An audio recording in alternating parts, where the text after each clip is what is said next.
Het is een belangrijke dag. Wat zijn de verwachtingen?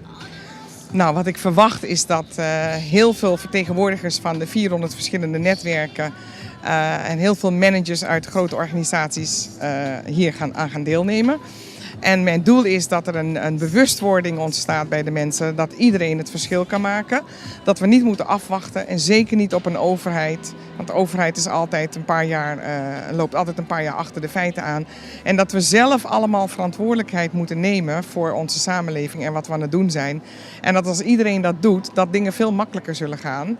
En dat we elkaar ook moeten helpen. Dat is ook het doel van de vrouwennetwerken. Het is leuk om in je eigen netwerk te zitten, maar het is veel leuker om te verbinden met andere netwerken.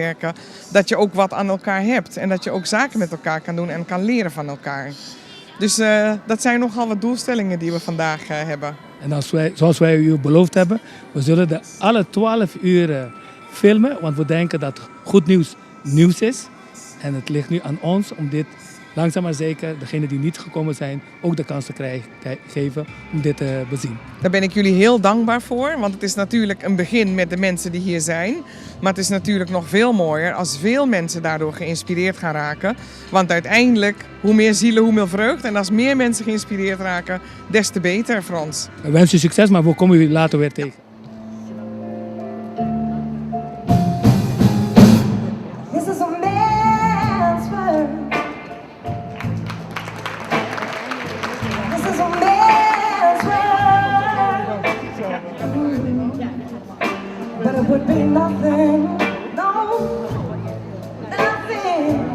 without a woman or a girl.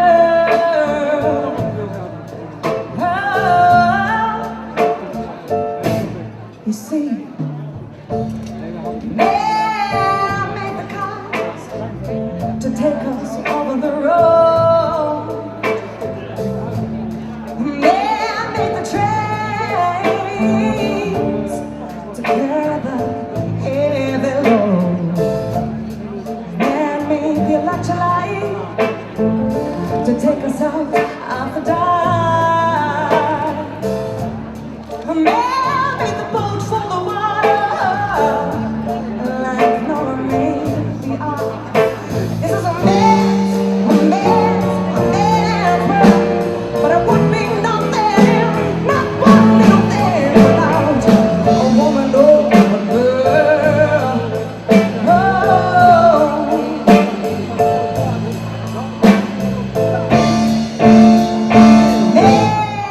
Van harte welkom bij deze eerste versie van de Women's Conference Europe. Heel bijzonder, vandaag 23 november hier in de Passengers Terminal in Amsterdam schrijven wij het eerste hoofdstuk van wat mogelijk een prachtige nieuwe geschiedenis gaat worden. En u bent daarbij en dat is geweldig. Van harte welkom. Wij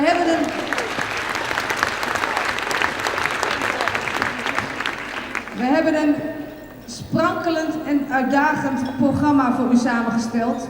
Vanmiddag richten we ons op de inhoud en vanavond is het feest. En waar is dat allemaal om te doen? Women's Conference Europe is een initiatief om een platform te bieden aan eigenlijk alle professionele vrouwennetwerken hier in Nederland en wil reiken over grenzen heen. Voor vrouwen die ondernemer zijn, in het bedrijfsleven werkzaam, voor vrouwen in de politiek, vrouwen in de overheid en het maatschappelijk middenveld, laten we dat mooie oude woord toch maar weer eens gebruiken, is hier ook vertegenwoordigd. En met elkaar staan wij voor de opdracht en de uitdaging om te verbinden, elkaar te inspireren en ons te bezinnen op de positie van vrouwelijk ondernemerschap en leiderschap in deze tijd. Welke uitdagingen liggen er, welke mogelijkheden en van welke risico's moeten we ons terdege bewust zijn? Een keur aan sprekers zal op deze vragen proberen een antwoord te geven. Maar voordat ik hen nader aankondig, zou ik eerst heel graag even op het podium zien de 3 vrouwen die in de aanloop naar deze bijeenkomst buitengewoon veel werk hebben verzet en zonder wie dit ondenkbaar was geweest. Ik nodig het bestuur van de Women's Conference Europe graag naar voren. En dat is Carmen Breveld, voorzitter, Truus de Rooij, secretaris en Astrid Belgraven, de penningmeester. Dames.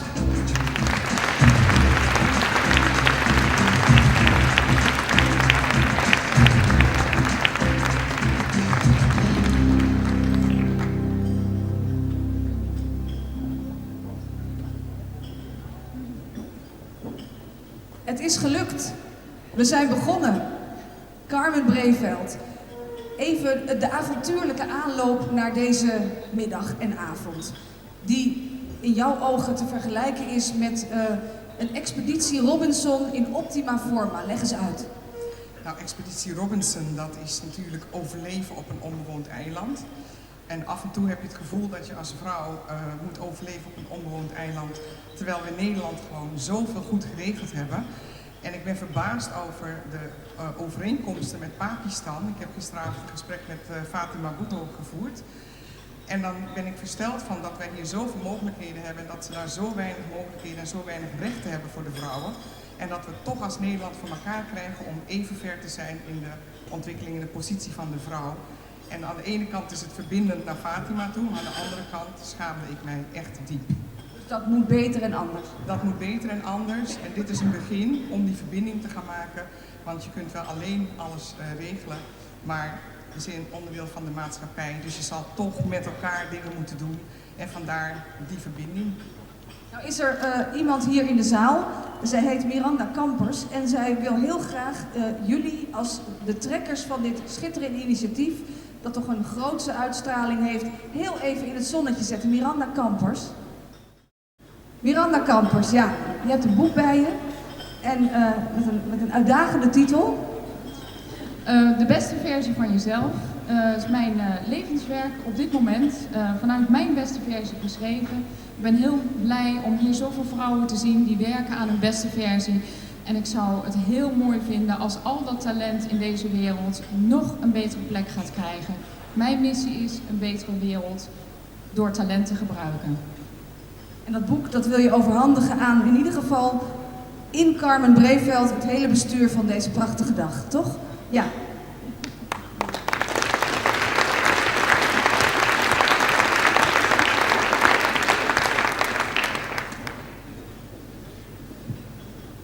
Zet even een stap opzij.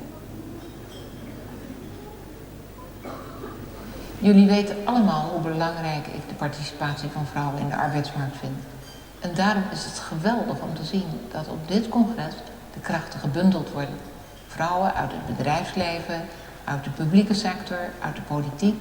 En samen maken we het verschil. Vrouwelijke input is broodnodig in alle sectoren. We denken aan de lange termijn, aan groei en innovatie en een blik op de toekomst. De participatie van vrouwen heeft bovendien een economisch belang. Praktisch gezien draag je als werkende vrouw bij aan de economie, maar iets indirecter ook aan stabiliteit. Als Lehman Brothers, Lehman Sisters was geweest, had de economische crisis misschien niet eens plaatsgevonden. Het is tijd dat dit breder gerealiseerd wordt. En voor vandaag wens ik jullie een levendige conferentie toe. Er is in ieder geval voldoende voer voor discussie. Ik ben dan ook heel erg benieuwd naar de uitkomsten. Maak er een mooie dag van.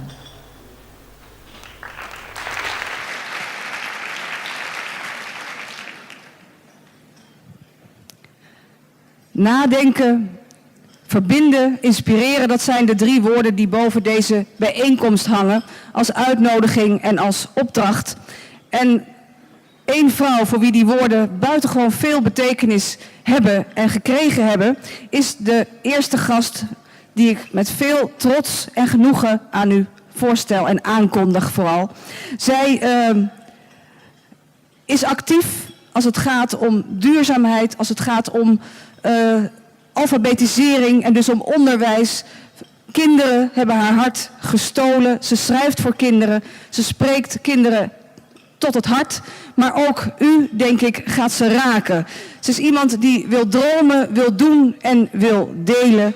En een van haar overtuigingen is dat door je te verdiepen in de ander verandering kan beginnen. Is verbinden op een betere manier te verwoorden. Dames en heren, zo dadelijk zal het woord tot u richten Laurentien van Oranje. Maar eerst kijken we even naar 5 kinderen die hun frisse kijk geven op wie volwassenen zijn of wie ze misschien zouden moeten zijn. Your whole life is about choices that you have to make. Can I do this? Should I buy this? Can I plant this? Should I make this? Should I go to school today? Should I learn? Everybody's like, well, one person can't change the world, and you can change. You can't change the whole thing, but you can change a small part of it. And if everybody changed a small part of it, the world would be cured. You shouldn't let people push you down. You should always, if you think that you can do it, you should do it. And if you say that I can do it and you are set to it, you are set to achieve and reach that goal, then, and you really care about it, then you're going to succeed most of the time.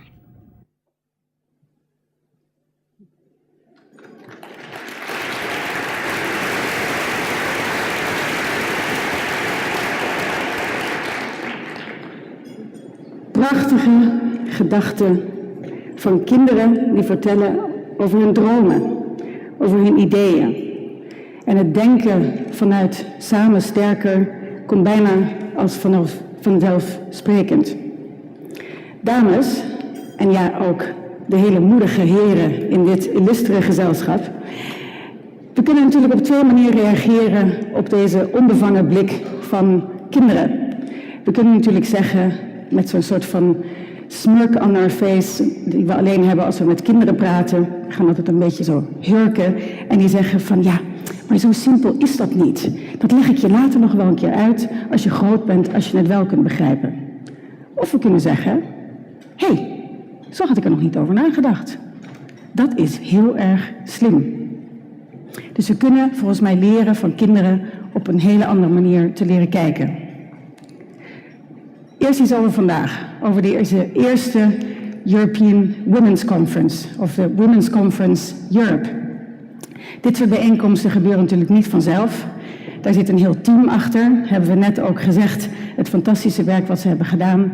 En inderdaad mijn grote complimenten aan dat team en aan Carmen Breedveld, die dit allemaal mogelijk heeft gemaakt. En volgens mij is tijd voor u van elastiek gemaakt, want anders gebeuren dit soort dingen niet. Het vraagt gedrevenheid en het vraagt om heel veel doorzettingsvermogen. En toen ik haar vertelde, wat drijft u nou? Wat zit daarachter? Toen vertelde ze me dat haar vader, dat uw vader, u heeft geleerd om eigenlijk altijd te gaan voor wat onmogelijk lijkt. En gelukkig heeft u gelukkig geluisterd naar uw vader en zitten wij allemaal hier bij elkaar aan het ei. En dat meisje, Ruby, ze zei het ook al. Als je iets echt wilt, dan gaat het ook lukken. Most of the time. En als je iets ziet, niet als onmogelijk, maar doen waarover je droomt en waarin je gelooft, dan kan je dat dus ook allemaal mogelijk maken. En ik heb heel veel, leer ik al, om deze Ruby, die prachtige altijd uitspraken heeft, dat soort gedachten, die inspireren mij. En ondernemen is tenslotte ook het mogelijke zien in het onmogelijke. Eerst het mogelijke zien en dan het ook mogelijk maken. Dromen en ideeën nastreven, daar gaat het om. Die stip op die horizon, daar moeten we in blijven geloven en naartoe gaan, ongeacht waar je vandaan komt en waar je naartoe wil gaan. Dus die kinderen laten een soort van nieuw slim zien. En Jacobine Geel noemde het al even, wat ik noem het dromen, het doen en het delen. Ze helpen ons kijken en dromen over waar we naartoe willen, zonder grenzen, onbevangen, andere gedachten van tijd. Doen wat we eigenlijk al weten dat we zouden moeten doen. En delen met anderen wat je niet weet en samen op zoek gaan naar oplossingen. Voor nu en in de toekomst. En dan is het niet een soort van toekomst wat ons nu toekomt, maar wat anderen later toekomt. En door die verschillende perspectieven bij elkaar te brengen, klopt de uitkomst. En daarvoor is dat samen sterker nodig. We weten met elkaar niet hoe de puzzel eruit ziet en we weten ook niet hoe die puzzel eruit gaat zien. Nu niet en ook niet in de toekomst. Maar we weten wel dat iedereen van ons een stukje heeft van die puzzel. Mannen, en ja, absoluut geloof ik in girls power. Laat dat wel duidelijk zijn. Daar geloof ik in. Maar ik geloof in power over de hele linie. Mannen en vrouwen, met ieder een eigen levensverhaal en een eigen bijdrage om te leveren. Mensen die hier geboren zijn in Nederland en mensen die in andere landen zijn geboren. Want die kunnen hele andere perspectieven naar elkaar toe brengen. Kinderen, jongeren en volwassenen. Iedereen. We weten heel veel. Maar er is zo ongelooflijk veel dat we niet weten. En voor mij is dat, om dat te durven erkennen en te onder ogen te zien, voor mij is dat de basis van innovatief en creatief vermogen en dus uiteindelijk ondernemerschap. Die verrassende perspectieven, die leiden tot nieuwe inzichten. En daarvoor openstaan, denk ik, is geen hogere wiskunde. Wat je moet bedenken, doe ik dat met mijn linker of mijn rechter hersenhelft. Dat is geen hogere wiskunde. Voor mij is dat logisch en slim. Dank u wel.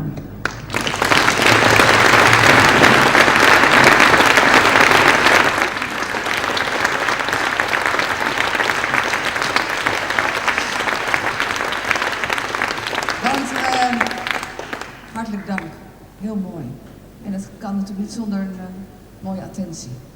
Nee, we hebben de eerste Women's Conference Business Magazine ontwikkeld met heel veel inspirerende verhalen van zakenvrouwen en vrouwen die niet zakelijk, maar toch wel in een bedrijf bezig zijn, waar we wat aan kunnen hebben. En Prinses Laurentien heeft daar ook aan meegewerkt. En ik wil het eerste exemplaar aan haar uitreiken. En het bewijs is hier.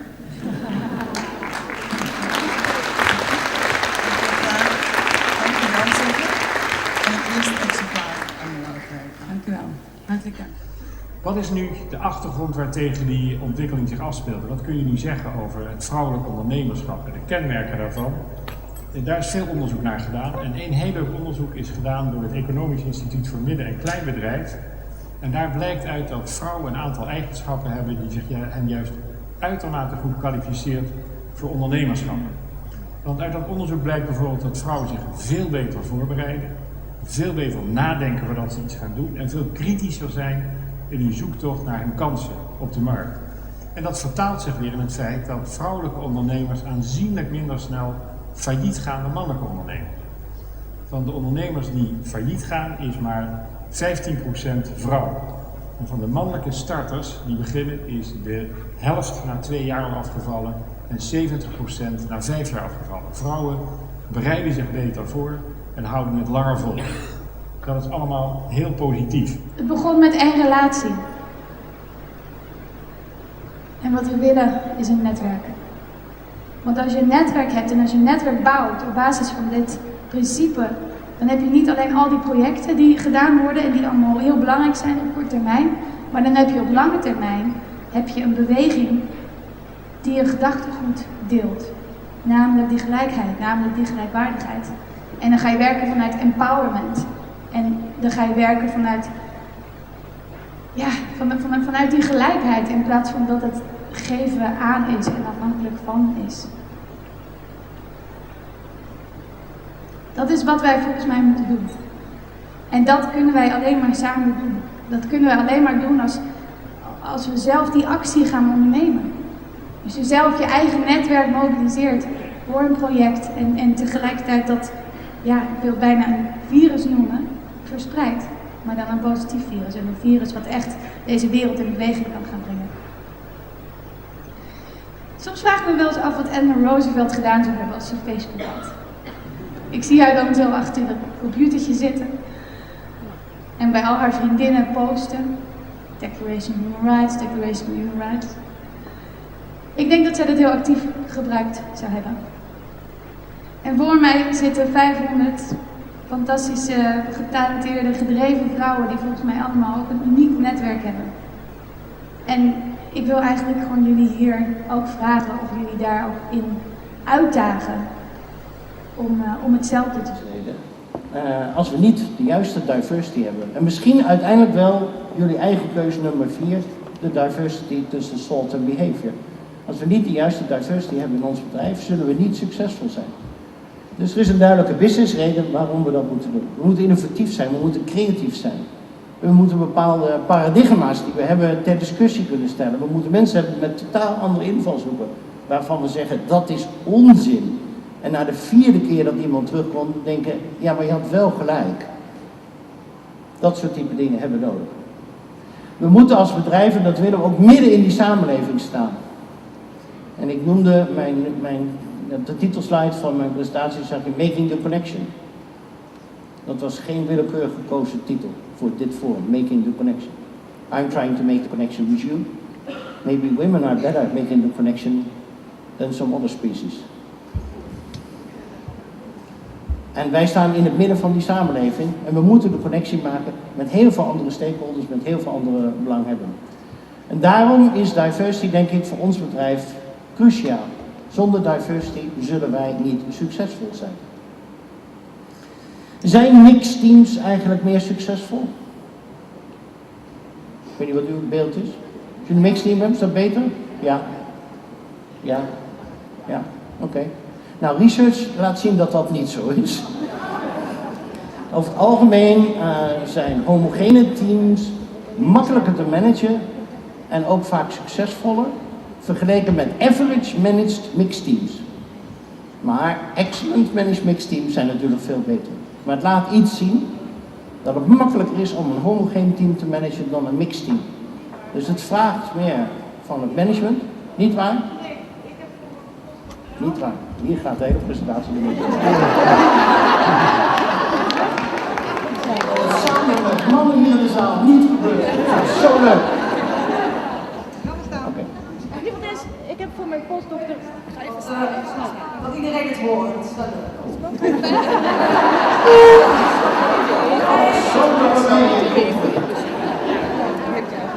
We willen toch connecten? Ja. Goed zo. Ja. Ja, dankjewel Jacobine. Voor mijn postdoctoraalstudie heb ik hier heel veel onderzoek naar gedaan.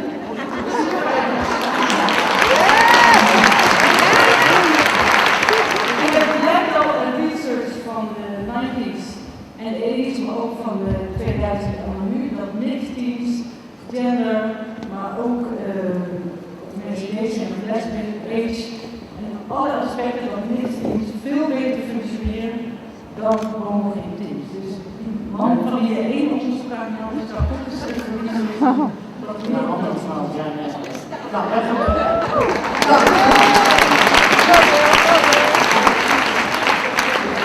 Nou, ten eerste, ik vind het commentaar, ook als het niet waar is natuurlijk, sorry. Ik vind het commentaar, de reactie sowieso al een applaus en geweldig waard. Ik bedoel, er is toch geen, als je hier als CEO staat, nog geen mannenzaal die allemaal die vingers van die carrière hadden opgestoken. Want dat is wel, die dit hadden gedaan, die hadden gezegd, nee, hij heeft gelijk en zo verder niet nagedacht. Nou, niet te veel in de presentatie. Er moet nog wel iets van mij overblijven als ik straks weer wegga. Maar ik vind het klasse dat u het doet. Ja, mijn research, maar ja. Een van de gekke vent natuurlijk. Die heeft gezegd dat dan mixed teams zijn wel eens meer succesvol, maar zijn wel moeilijker te managen. Het hangt van de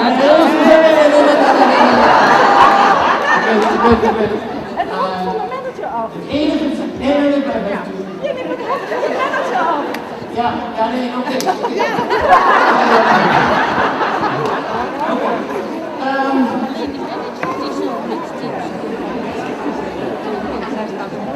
Leuk zo, club met vrouwen.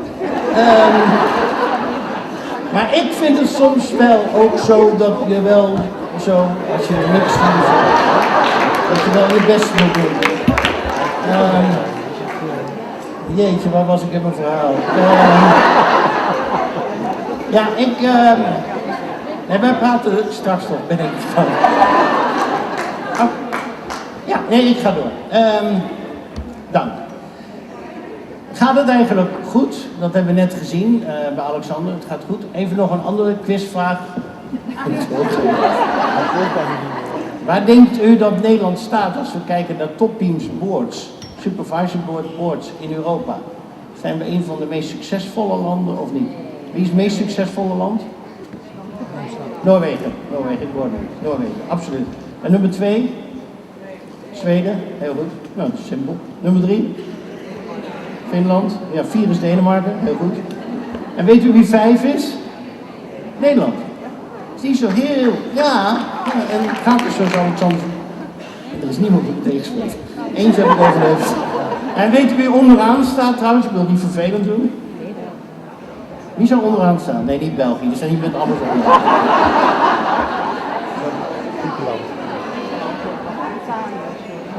Italië. Ja, daar had ik er verder niks over zeggen. Italië staat onderaan.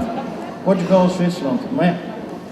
En laten we eens verder kijken. Heeft de wereld niet ongelooflijk belangrijke vrouwen? Niet alleen trouwens in de wereld. Maar ook, laten we een aantal vrouwen onderste rij in Nederland kiezen. Een aantal vrouwen die een geweldige impact hebben op onze samenleving. En uit verschillende rollen en verschillende bijdragen. En ik denk dat we wat we hebben laten zien, dat er vrouwen zijn. En ik hoop dat het voor veel vrouwen ook een bewuste keuze is om een bijdrage te gaan leveren. En in ieder geval vanuit DSM gezien, we hebben er ongelooflijk veel behoefte aan om die diversity te krijgen. Nou. A very special guest, a writer and poet from Pakistan, from a very renowned political family, who is deeply concerned with the issue of women and power. And she will reflect on women without power and how often they are forgotten in all strategic planning as it comes to development work, for instance. And she will reflect on women with power and how much good or maybe even how little good they do to world peace. May I have your warm attention for Fatima Bhutto.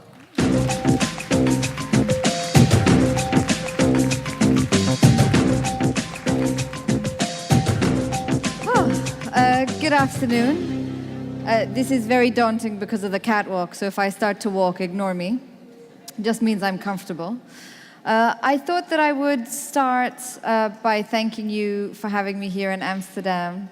It's a great pleasure to have the opportunity to connect and to reflect and to be inspired by so many of the tremendous women here today. And I thought what I would start with is discussing this big complaint we all have. We always hear about the great divides that women face, the divides between women and men in the professional world, in the corporate world, the gaps between female CEOs and male CEOs, between female judges and men judges, between female athletes and male athletes. But we don't really like to talk about the gaps between ourselves and the gaps between women. And so what I'd like to do today is to talk to you a little bit about the embarrassingly global gap between the millions of women out of power and women in power, and then to look a little bit more at how this works and how this plays out in Pakistan, a country that strangely has a connection to the Netherlands, which we'll talk about in a moment or two. I think we start first with the good news, which is that wherever it is you look in the world, whether you're looking at Africa or Asia or Latin America, and when you look at women outside of power in these places, you find that women are tremendous forces for positive change. Women raise communities. So we've had tons of studies that show that the best way to develop communities is through women. When you help a woman to earn a salary, to earn a living, and to increase that salary, you're not only impacting the woman herself, but when a woman has an income that increases with time, the welfare of her family automatically shoots up. So when a woman has a job, education in the village will rise because she will send her children to school.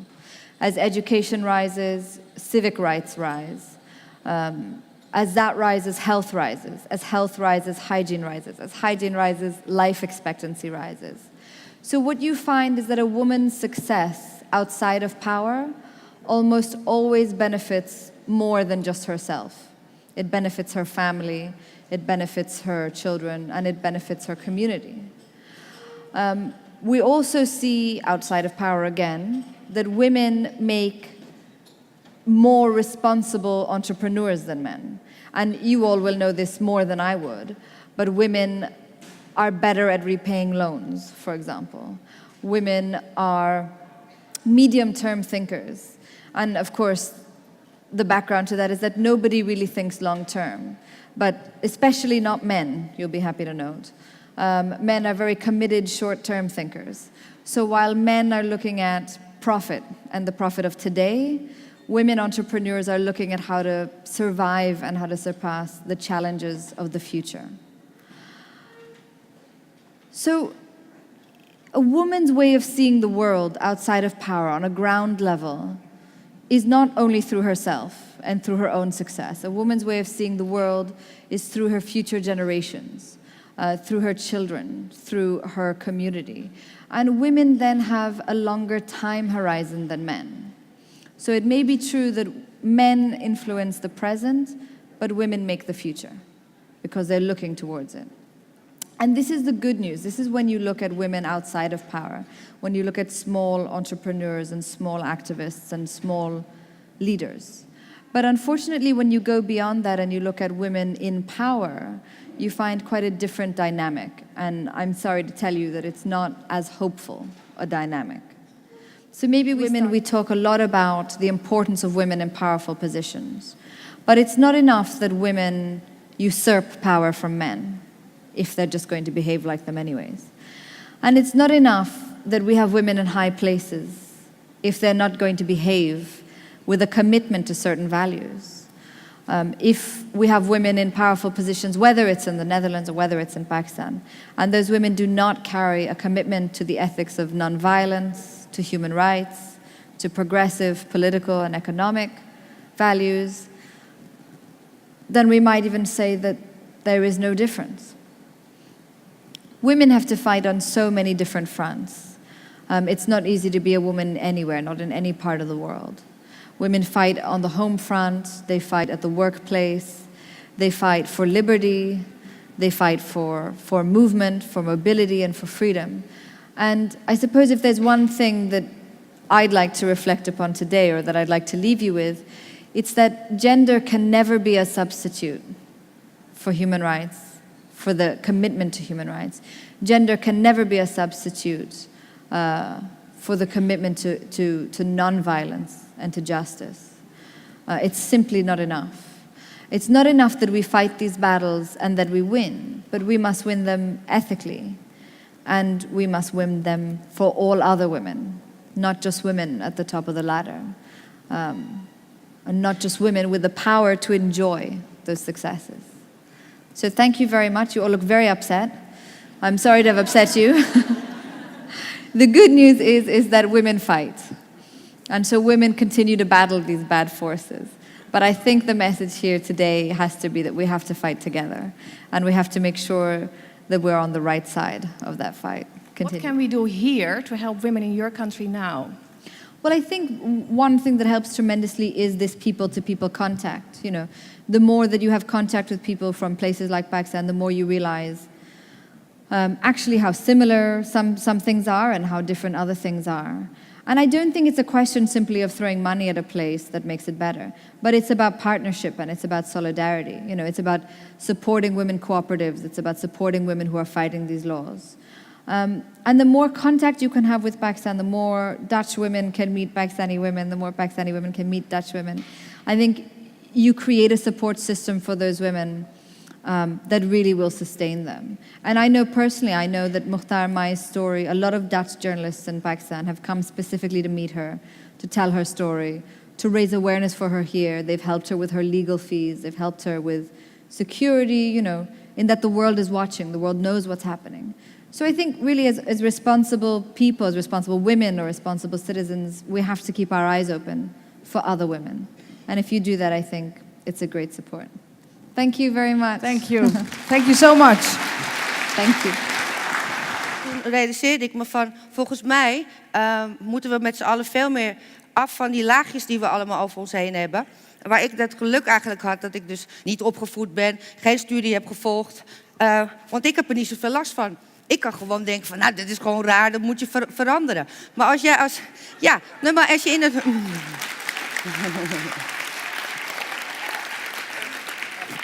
Maar als je in het bedrijfsleven werkt, dat moet ik dan heel erg om lachen, dan zie je gewoon mensen die willen eigenlijk van alles zeggen, maar dat doen ze toch maar niet.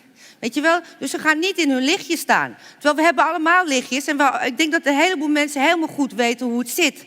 En hoe het zou moeten zijn. Gewoon vanuit je buik, zonder al die gedachten. En dat geldt ook voor een heleboel mensen met een lastig lichaam die als slachtoffers zijn opgebracht. En ik moet je eerlijk zeggen, ik heb 2 kinderen en ben gescheiden. Dus nou, ik heb mijn kinderen heel wat dingen laten doen die ik ze anders absoluut niet eens in mijn hoofd op gekomen zouden zijn. Gewoon omdat ik het toch zielig voor ze vond, van gescheiden ouders. Laat staan als je kind wat heeft. Maar ik denk dat daar een soort van sleutel zit in hoe we... want het gaat over natuurlijk allerlei groepen mensen, of de mensen die we groeperen. Er is geen box. Die box is er alleen maar omdat we met z'n allen afspreken dat die er is. En als die niet fijn is, dan moet je hem gewoon veranderen. Nou, dat was mijn verhaal.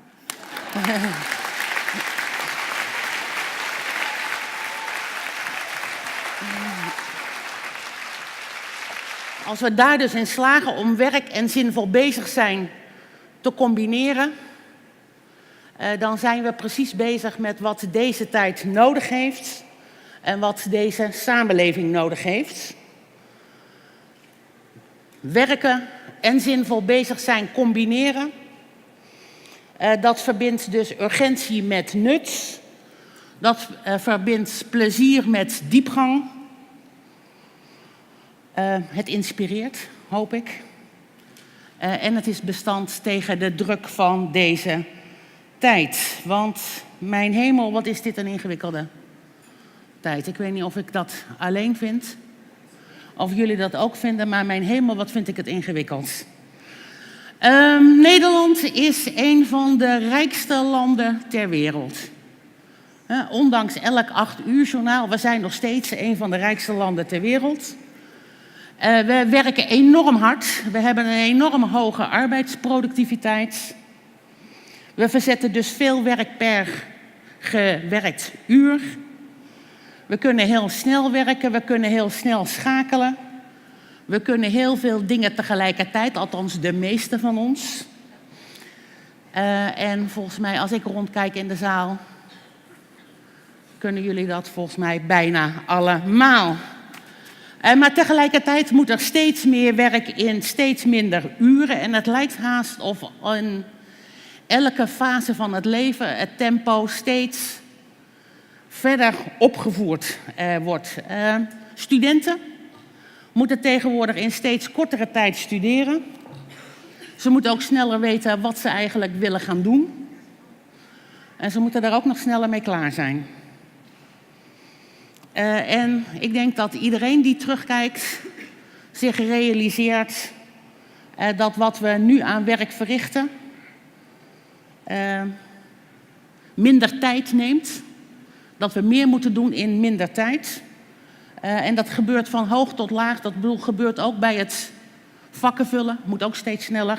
De rijen voor de kassa moeten steeds sneller weg. En de treinen worden steeds drukker. En op de weg is het toch ook echt veel drukker, ondanks wat Melanie Schultz van Hagen zegt. Want iedereen moet steeds vaker ergens zijn. En ook steeds vaker op tijd. Onze wereldeconomie, onze welvaart, dames en heren, is geen zeepbel. Onze welvaart is gecreëerd door internationale samenwerking, vrede in de wereld en door enorme technologische wetenschappelijke vooruitgang. En dat is een gegeven waar we gewoon niet eigenlijk meer bij stilstaan. Door het bombardement van de dagelijkse berichtgeving over de crisis. Dat bombardement gaat maar door, maar er wordt nooit stilgestaan bij de verworvenheden. En ik vind het ook een groot mankement dat politici dat niet doen. Politici zouden juist bij uitstek de mensen moeten zijn die leiding geven, maar ook een visie neerzetten. Die kunnen vertellen van oké, natuurlijk hebben we problemen. Natuurlijk is Griekenland een pain in the neck. Maar kijk eens even naar de verworvenheden. Kijk eens even, voor het eerst trouwens, kabinet Rutte, vond ik heel erg goed. Die kwam met een uitspraak over hoeveel wij nou eigenlijk verdienen aan de EU. Nou, dat bleek niet onaanzienlijk te zijn. €3000 per inwoner van dit land. Elk jaar. Dat is een substantieel bedrag. Dan praat je over 10% van het bruto nationale product per hoofd van de bevolking.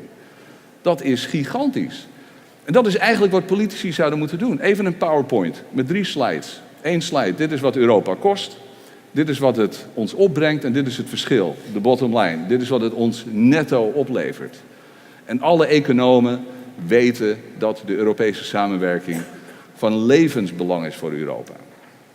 En het is heel jammer, nogmaals, dat politici niet de moeite nemen of het niet zien, dat deze boodschap uitdragen van ongelooflijk groot belang is. Want iedereen kan dat begrijpen.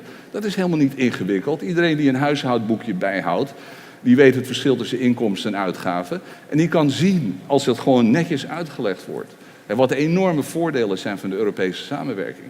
Dus wij zijn eigenlijk, ondanks die problemen, wij zijn heel welvarend. Er zijn 2 echte bedreigingen. Los even van alle politieke gedonder in Washington en in Brussel, waar mensen moeite hebben om tot een goede besluitvorming te komen. Daar komen ze onder de druk van de markt, daar komen ze wel uit. Daar ben ik van overtuigd.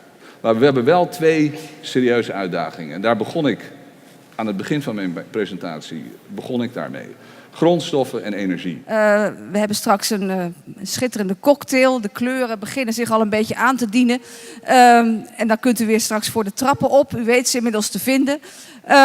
En dan is er een diner met een keur aan prijzen. Erkenning van bijzonder, creatief, talentvol ondernemerschap. Jong en nog jonger zijn de prijswinnaressen van vanavond. Dat allemaal straks. Dit is voor nu klaar. Op 1 spetterende afsluiting na, zoals u is beloofd. De samenvatting hebben we net eigenlijk een beetje gehad. Ik denk inderdaad dat het punt van hoe voeg je waarde toe en hoe toon je daarin leiderschap, dat is wat deze middag centraal heeft gestaan in allerlei toonaarden. En dat een bijzondere mogelijkheid was om daar vanuit zoveel kanten kennis van te nemen en zulke bijzondere mannen en vrouwen vooral ook op het podium over te horen. Maar voor die spetterende afsluiting ga ik heel graag de microfoon overgeven aan Richard de Hoop. What's in a name? Hij doet iets met ons, met mensen. En wat? Dat gaat u nu meemaken. Richard de Hoop. Dames en heren, ik heb een droom. En in mijn droom is iets bijzonders aan de hand, want daar worden namelijk alle mensen plotseling muziekinstrumenten. En dat is heel fijn, want muziekinstrumenten die mogen namelijk verschillend zijn. Muziekinstrumenten mogen anders klinken, die mogen zelfs een snaartje missen. En toch kunnen ze fantastisch met elkaar samenspelen. En dat is zo mooi aan deze droom die ik heb. Ondertussen kom ik ook in de zaal. Ja, dat is zo mooi in de droom die ik heb. Want op het moment dat die instrumenten elkaar tegenkomen op straat, dan gebeurt er iets bijzonders. In plaats van elkaar te begroeten, zingen ze een liedje voor elkaar. En stel je nou voor dat er dan die droom uitkomt, dan zouden we morgen vroeg, als we elkaar tegenkomen, zou het zo klinken.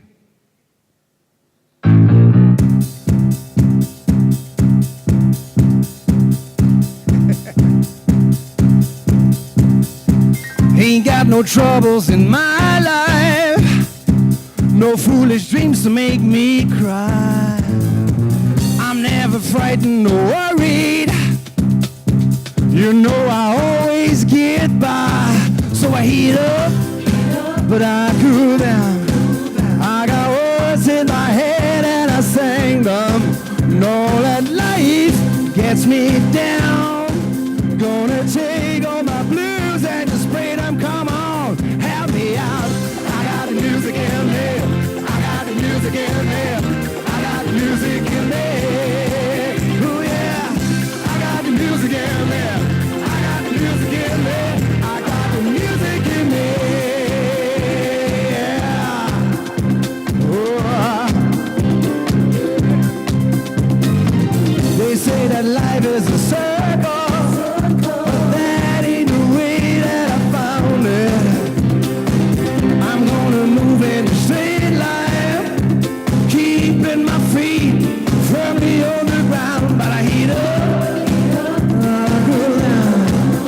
Something gets in my way, I go round it. Don't let life gets me down. Gonna take all my blues and just spray them. Come on, help me out. I got the music, yeah. I got the music. I got the music, yeah. I got the music in me. I got the music in me. I got the music in me. Oh, I feel funky. Feel good, gonna tell you I'm in the neighborhood. Gonna fly like a bird on the sky. Hold on to your head, honey, come on. Sing, sing, sing, sing. And I heat up, but I cool down. Cause I got words in my head and I sing them. Don't let life gets me down. Gonna take all my blues and just spray it on. Sing with me. I got the music, I got the music, I got the music in me. Oh yeah, I got the music, I got the music, I've got the music, pretty music, Julie, I've got the in me. Ieder instrument mag zijn eigen klank hebben. Ieder instrument mag op een hele andere manier bespeeld worden. Er zitten slag, snaar, blaasinstrumenten, allerlei verschillende instrumenten zitten er, die op andere manieren bespeeld worden. En het mooie is, als die instrumenten bereid zijn de 3 wetten van de muziek ook toe te passen, dan is er niks aan de hand. Het wordt één groot feest. En de enige 3 wetten die je hoeft toe te passen op het moment dat je wilt samenspelen met anderen is dat je bereid bent om naar anderen te luisteren. Op het moment dat ik bereid ben om te luisteren naar al die instrumenten om me heen, dan kan ik de tweede stap nemen en dat is dat ik erop ga afstemmen. En het derde, dat vind ik het allerleukste, is dat we samen spelen. En daarmee sluit ik even een beetje aan bij wat Agnes Jongerius zegt. Samen spelen Wie van jullie is er vroeger kind geweest? Ja, maar toen, dat ken je toch wel. Op het moment dat je kind was, dan speelde je met andere kinderen en dat was magie. Dat was verbinding. En je kon er bijna niet uitgehaald worden. Je ouders riepen je en anders kwam je gewoon niet. En het grappige is, dat spelen, die verbinding, die chemie, op een of andere manier organiseren we dat heel raar in bedrijven. Plotseling noemen we dat spelen, noemen we dan werken. En daar is er voor heel veel mensen eigenlijk niks meer aan. Maar ik denk juist dat als je naar elkaar luistert, op elkaar afstemt en dan gaat samenspelen, dat het één groot feest wordt. Je zou karakters van mensen kunnen vergelijken met muziekinstrumenten. Dan gebeurt er namelijk iets heel bijzonders. Dat is namelijk zo, we hebben mensen die heel erg praktisch en nuttig zijn. Je hebt bijvoorbeeld mensen die je zou kunnen vergelijken met een bas.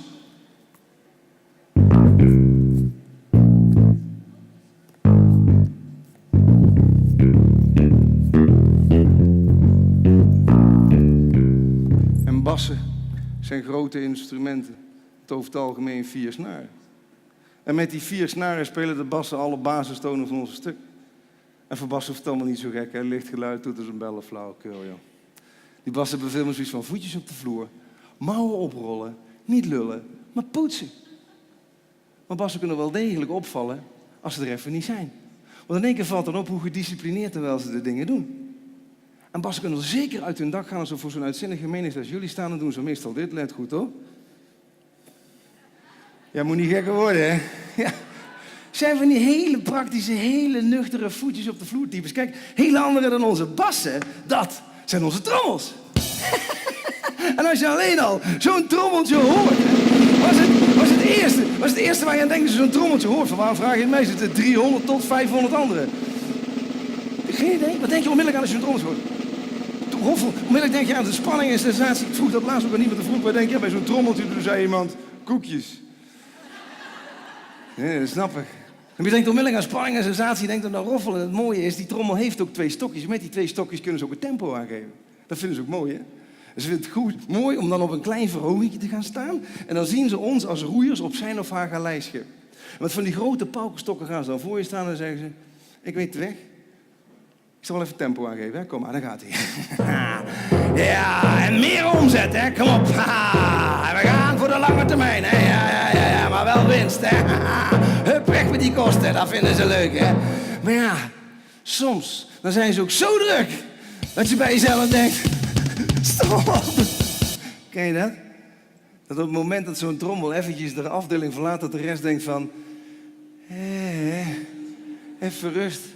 Maar het mooie van onze trommels is dat ze als geen ander de spanning weten op te bouwen, als geen ander richting weten aan te geven. En als een soort van tambourmaître vooraan gaan staan en zeggen ze, ik weet de weg, volg maar. En dan gaan ze vooraan staan en zeggen ze, ik weet dat precies waar het naartoe gaat. Kom maar mee, daar gaan we, hè. Volg maar, ja. Ja, la, ja, la, la, ja, la, la. Kom maar mee, daar gaan we, hè. Ja, la, la, la, la. Dat is wat er vaak gebeurt, ja. Dat de hele club denkt, waar gaan we nou weer naartoe? Ja. Maar als geen ander weten ze spanning op te bouwen, als geen ander weten ze richting te geven. Kijk, hele andere, maar dan ook werkelijk heel andere dan onze trommels, dat zijn onze horens.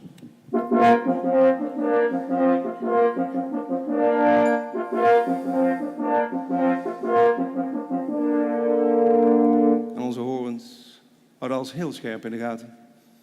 Dat er maar niets mis kan gaan. Want waar werden de horens vroeger veel en vaak voor gebruikt? Om te jacht, om te waarschuwen over grote afstanden. Dat kunnen ze ook als geen ander.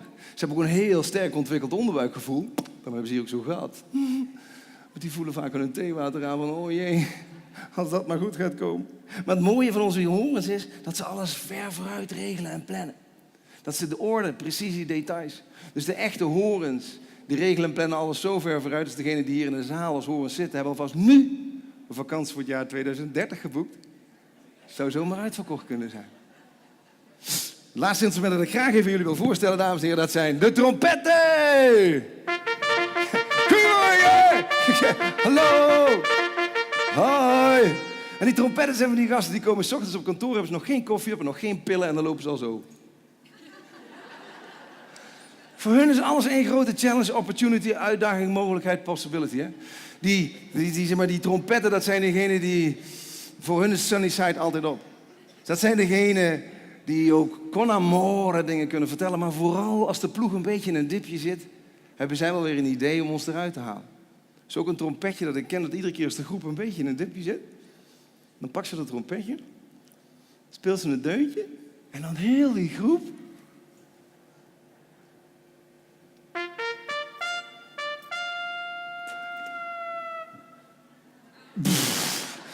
Een dipje, een soort van krater was dit, hè? Dan gaan ze voor de groep staan, pakken ze het trompetje, dan heel die groep.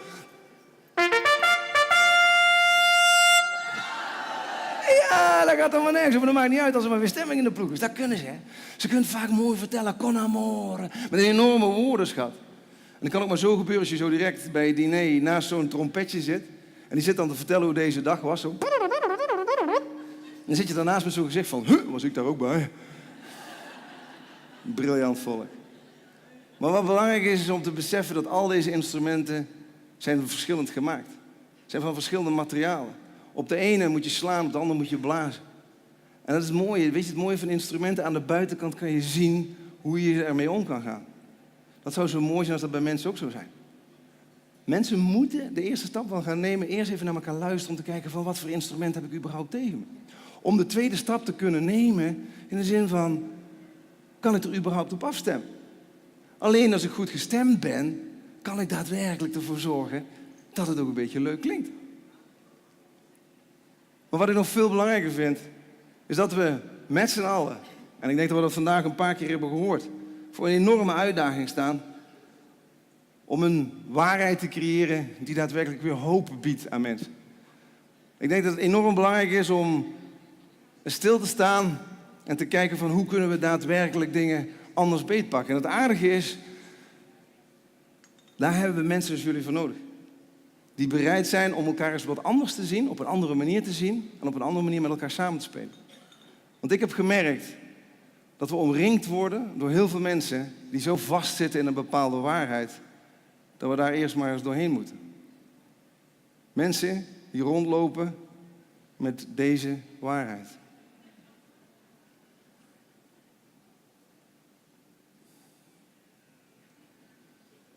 Gaat heel goed vandaag.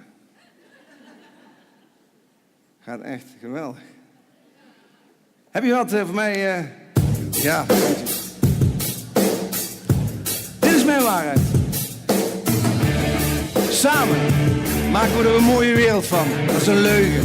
En geld is het enige dat ons gelukkig maakt. Haat en hebzucht, die zullen overwinnen. En daarom wil ik niet meer geloven dat de wereld kan veranderen. En tegen mijn kinderen zeg ik dan ook, jullie zijn echt niet het belangrijkste in mijn leven. En tegen mijn werkgever zeg ik kies mijn prioriteiten zorgvuldig. Werk is veel belangrijker dan familie. Geloof me, er was een tijd dat families bij elkaar bleven. Maar dat zal niet zo zijn in mijn leven. Want dit is een wegwerpmaatschappij. Experts vertellen mij dat het niet anders kan. Dat alleen de rijken en de sterken zullen overleven. Er kan niet langer gezegd worden dat mijn medemens en ik iets om deze wereld geven.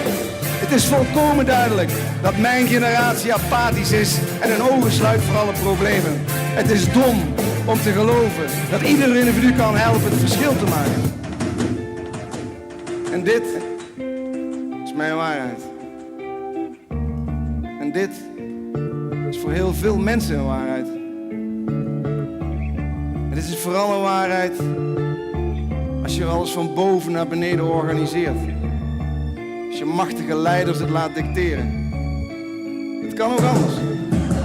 Als wij ervoor kiezen om het van onderaf te organiseren. Om het om te draaien. Om het van onder naar boven te doen. Want dan, ieder individu kan namelijk helpen en zo het verschil maken. Het is dom om te geloven dat mijn generatie apathisch is en hun ogen sluit voor alle problemen. Het is volkomen duidelijk dat mijn medemens en ik iets om elkaar in deze wereld geven. Er kan niet langer gezegd worden dat alleen de rijken en sterken zullen overleven. Dat het niet anders kan. Experts vertellen mij, dit is een wegwerpmaatschappij. Maar dit zal niet zo zijn in mijn leven. Geloof me, familie is veel belangrijker dan werk. Ik kies mijn prioriteiten zorgvuldig en tegen mijn werkgever zeg ik, jullie zijn echt niet het belangrijkste in mijn leven. Tegen mijn kinderen zeg ik, De wereld kan veranderen. En daarom wil ik niet meer geloven dat haat en hebzucht zullen overwinnen. Dat geld het enige is dat ons gelukkig maakt, dat is een leugen. Samen maken wij er een mooie wereld van.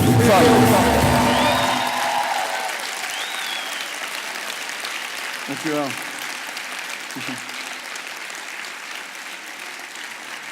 Dankjewel. We have hope. We have hope.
Moviendo las caderas, moviendo las caderas, moviendo las caderas.